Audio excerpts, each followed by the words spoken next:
Good morning, dear students. Welcome once again. Welcome in this session where we are going to continue on with class 8, history, chapter number 5, when people rebel. So in our last class, we have studied what was the condition of Indians.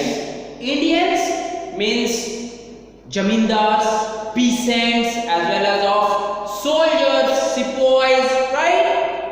During the era 1857 and onwards, right? Yes. And how the Britisher fought against it, how the Britisher again recaptured those rebel or revolt. Okay? Yes. Now we are going to discuss some of the question answers which are given in your book. Okay? Your first question states, what was the demand of Rani Lakshmi Bai of Jhansi that was refused by the British? That means what was the demand? The Rani Lakshmi Bai of Jhansi wanted the East India Company to recognize, to accept her adopted son as heir to the kingdom. Heir means the upcoming generation, upcoming ruler, Uttaradhikari in Hindi we used to say, right? Yes. So she wanted the East India Company to recognize, to accept her adopted son as heir to the kingdom after the death of husband. His husband was no more. So after the death of husband, the son will take care of the kingdom. This was the rule. But because it was her adopted son, not the real son, so Britisher refused this demand of accepting the adopted son as heir to the kingdom. As per according to doctrine of Lax, okay, adopted son can't take care of the kingdom after husband. Only the real son will be the ruler of the kingdom. This was the policy made by Britishers, right? So this demand was refused by the Britisher. Rani Lakshmi Bai only demanded that her adopted son will take care of the kingdom, which was refused by the Britisher. Okay, so I don't think there will be any problem with first question.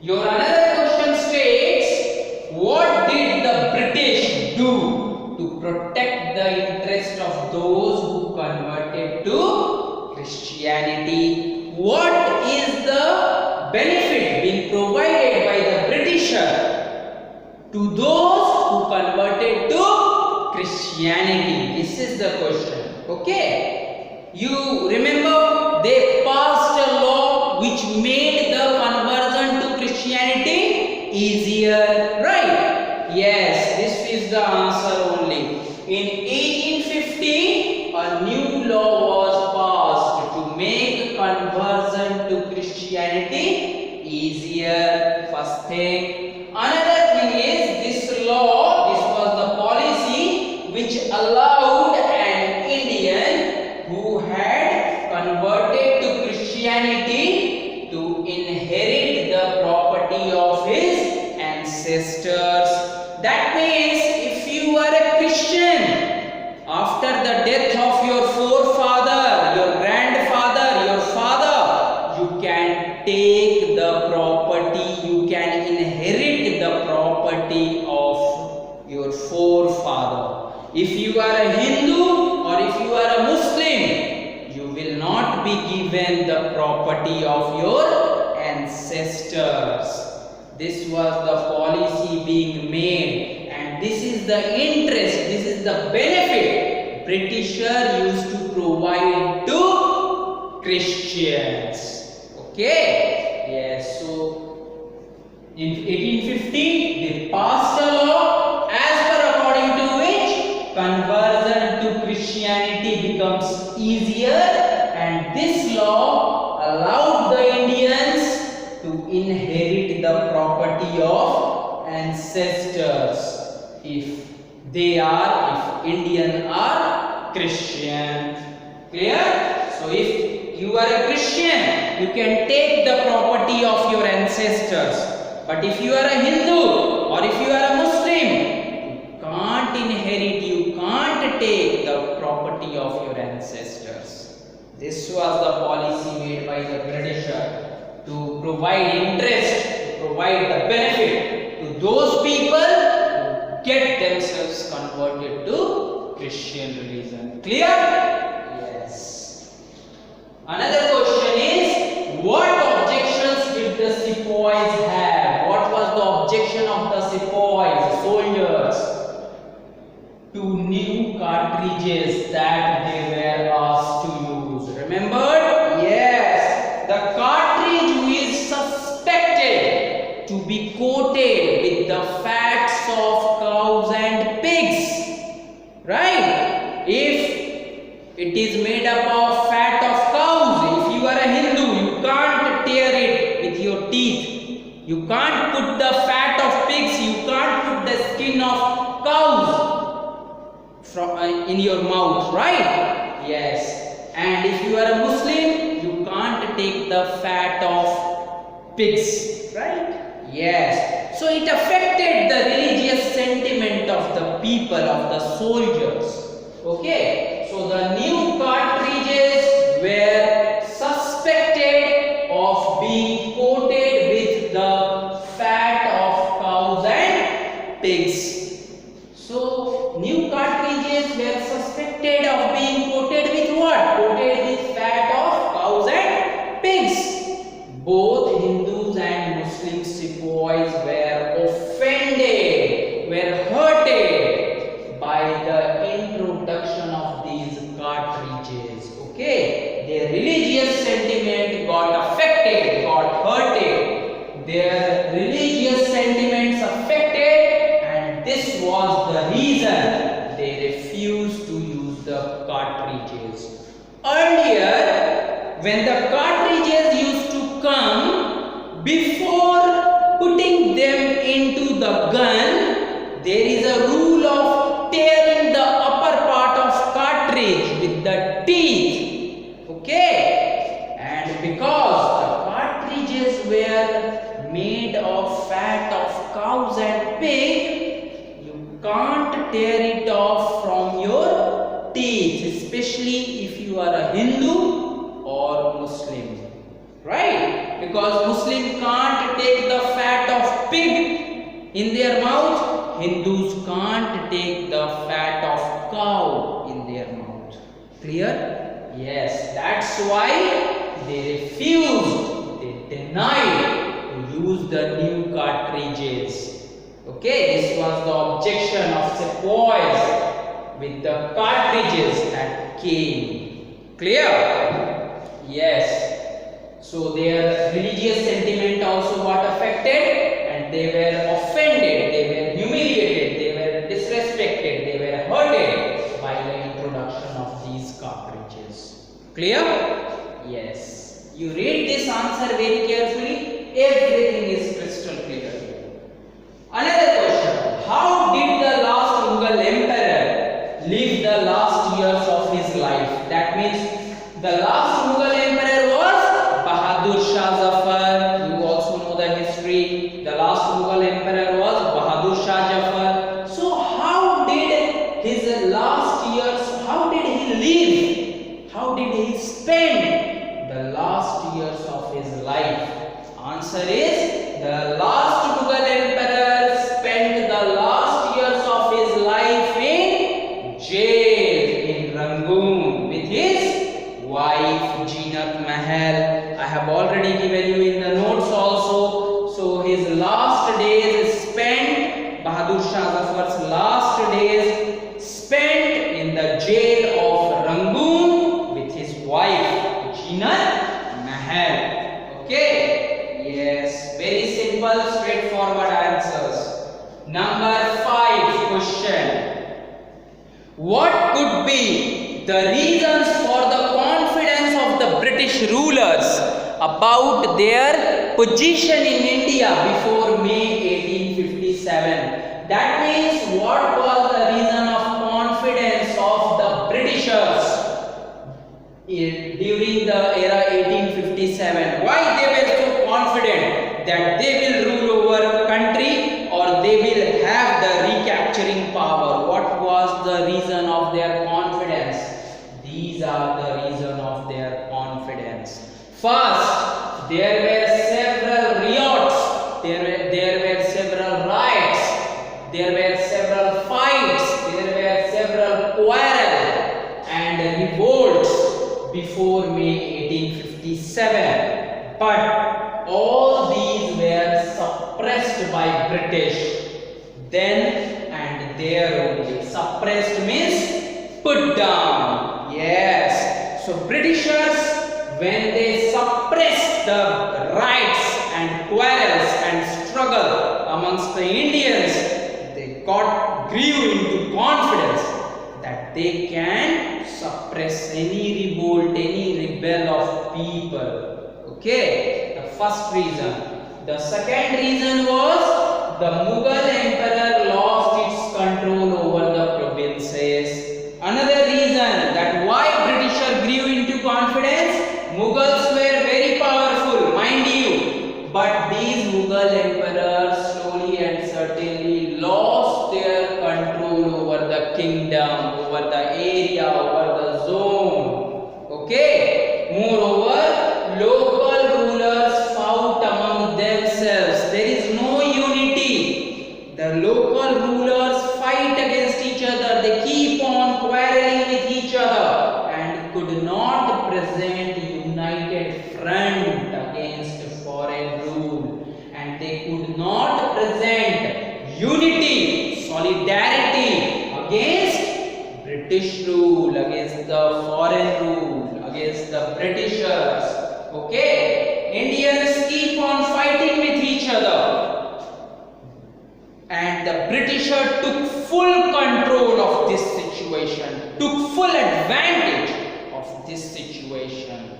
Okay, the third point, residents stationed in courts, that is people living in court, kept informing the governors about important development in every kingdom. That means people in the court keep informing the governors or the Britishers, okay, about the developments and what was the plan being chopped out, being made by the rulers, by the kings.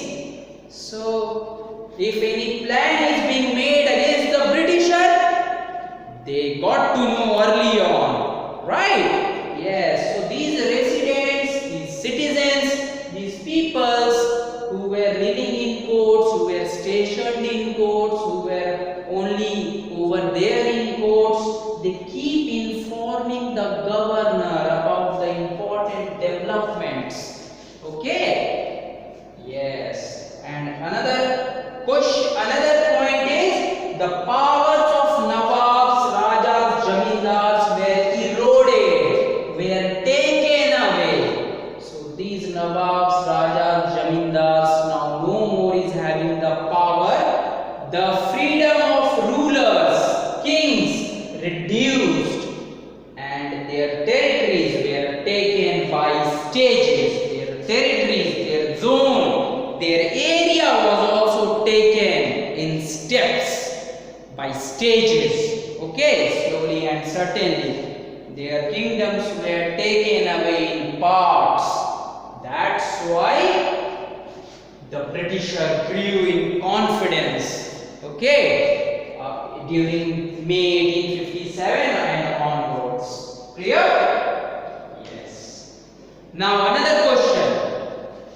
What impact did Bahadur Shah Zafar's support to the rebellion have on the people and ruling families? When Bahadur Shah Zafar supported the rebel, or when he supported the people and their revolt, what was the impact? What was the result of it? Okay, the answer is there was a widespread impact on people.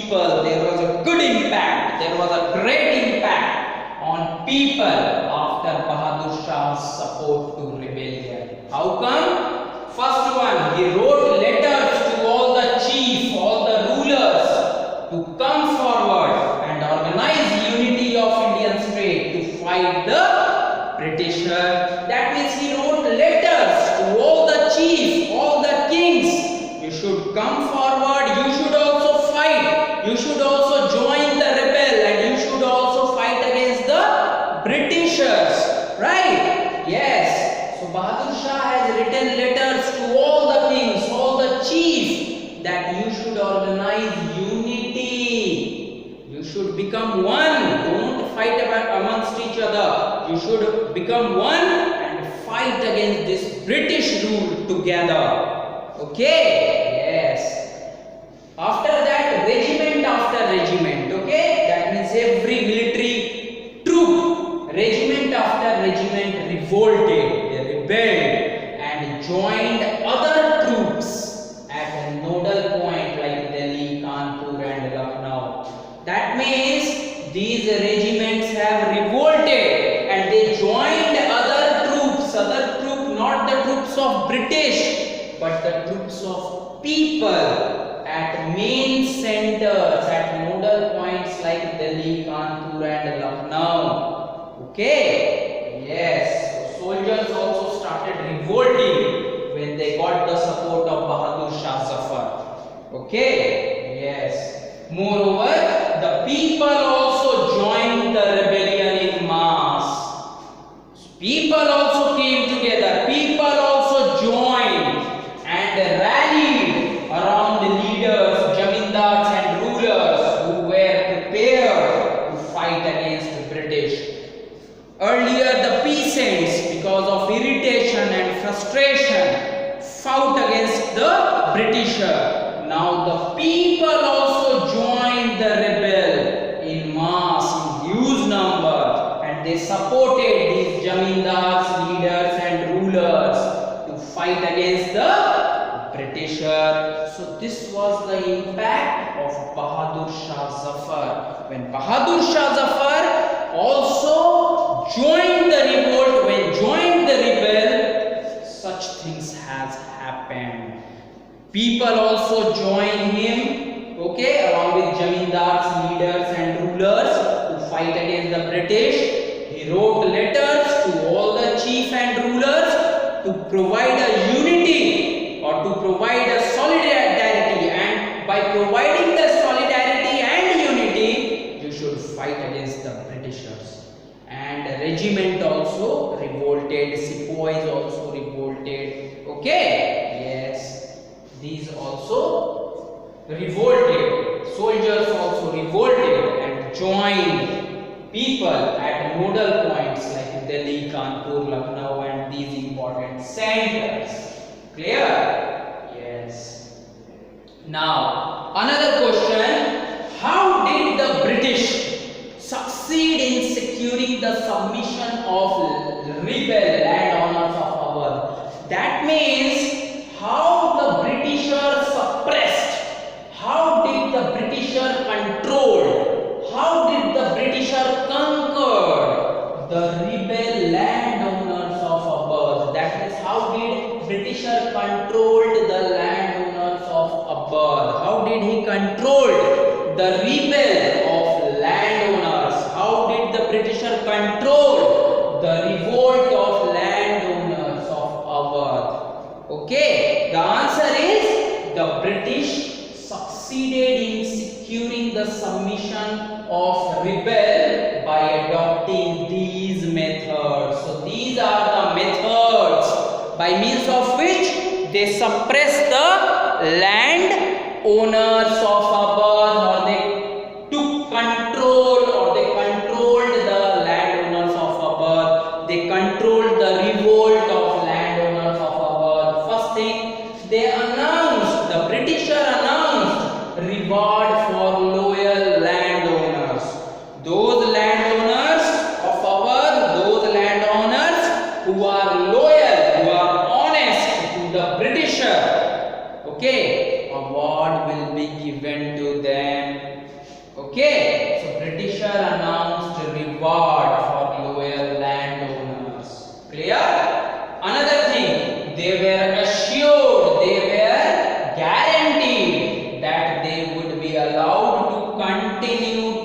traditional rights over their lands. That means if you are a landowner, your land will not be taken away. Your land will remain as it is. It will be yours only. Britisher will can't take away your land. Moreover, you will enjoy traditional rights over your land. Nobody has the right of taking away your land. This was the guarantee. This was the assurance given by the Britisher to landowners.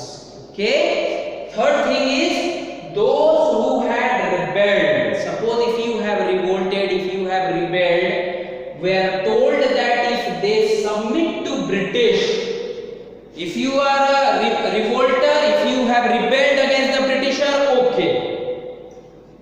But if you submit to British, if you do the submission, if you are going to do the Atma Samarpan to the British and not killed any white people, and if you are not going to kill any white people, and if you have not killed even a single Britisher, their rights and claims to land would not be denied. That means you will be supported with the land. Your land will remain yours only. Britisher can't take away your land. If you have even revolted and if you have not killed even a single Britisher, you are mostly welcome. You enjoy the rights over your land. Your land will not be taken away by Britisher. This is the promise. This is the guarantee. This is the assurance given by the Britisher to the people, to the landowners of our. Clear? Yes. So these are the points, right? Now, another question. In what method did the British change their policies as a result of rebellion of 1857? What are the changes that the Britisher made in their policy? So change in the policies of the British as a result of rebellion of 1857. First change, the ruling chiefs were assured, the ruling chiefs were guaranteed that their territories would never be annexed, were never being taken away, would never be conquered by the British. British will not take away your land. This is the first assurance that the British are given to the ruling chief, to the kings. Your land, your kingdom will not be taken away by Britishers. Okay? This is the first policy. Another policy, they allow rulers to pass on their kingdom to adopted son. The result, the impact because of which Rani Lakshmibai also got revolted against the Britisher, right? Because Britisher can't allow the adopted son to take care of the kingdom. So now they have changed their policy. They allow the rulers to pass on their kingdom to adopted son. So abolish the doctrine of lapse. This was another change of the policy of the Britisher. They abolished, they banned, they removed the doctrine of lapse, and they allow the rulers to pass on their kingdom to adopted son. Right? Yes. The third change in policy, the proportion of Indian soldiers in army was reduced. Indian soldiers now were reduced in the British army, and the number of European soldiers in the army was increased. Number of Indian soldiers were less, so that if there will be any revolt, they can easily suppress it, right? Britishers were very clever, right? So the proportion of Indian soldiers in army was reduced and number of European soldiers in the army was increased. This was the third policy. And another policy was policies made to protect landlords and jamindars. Now landlords and jamindars were also protected and they were given security of right over their land. That means jamindars and landlords were also assured that their land will not be taken away by the Britishers. Clear? So these are the policies made by Britishers. Okay, these are the changes in the policies made by the Britishers. Now there are some internal questions. The first question: what was the condition of peasant and sepoys during 18th century? What was the condition of peasant and sepoys? They were unhappy. Yes. So the peasant and sepoys were unhappy under Britishers. Okay? Yes. Another question. What happened on 29th March 1857? Everybody knows the answer. Yes. Mangal Pandey was hanged to death. Clear? Yes. Mangal Pandey was hanged to death on 29th March 1857. Another question coming to your way. Who led the revolt from Bihar? Who was the famous leader who led the revolt from Bihar? Yes, it was Kunwar Singh, Babu Bir Kunwar Singh. Okay, Kunwar Singh was the person, was the man who led the revolt from Bihar. Now another question. When was Delhi recaptured by Britishers? When was Delhi recaptured? Again captured by the Britishers in September 1857. So in September 1857, the Delhi was again recaptured by Britishers. Okay. Yes. Another question. Who led the revolt from Jhansi? So who led the revolt from Jhansi? From Jhansi, everybody knows. Yes, it was Rani Lakshmibai who led the revolt from Jhansi. Okay. Yes. Now this is your homework. Learn the question answer of the chapter. Okay. And another question is, in what ways did the British change their policies as a result of rebellion of 1857? That means, what are the changes being made by the Britishers in their policy? Okay? Yes. So these are your two questions, but you have to learn all the question answered here. Be very careful with your learning up of question answer, because it's a high time for you. You have to learn. You have to learn the things seriously. Okay? So till the next time I am going to meet. It's a bye from my side. Okay? All the question answers have been given, has been discussed. In fact, if you have any other problem, then you can also consult me by writing it in the comment box. If you have any doubts regarding any of the answers or anything. Okay? Yes. So these are the things which you have learned in this chapter, when people rebel. And this is your homework, right? So do it. Till the next time I am going to meet you, I am going to come up with another chapter. Okay? Another chapter of either civics or geography or history. Okay? Till the next time I am going to meet. It's a bye from my side. Have a nice day, dear.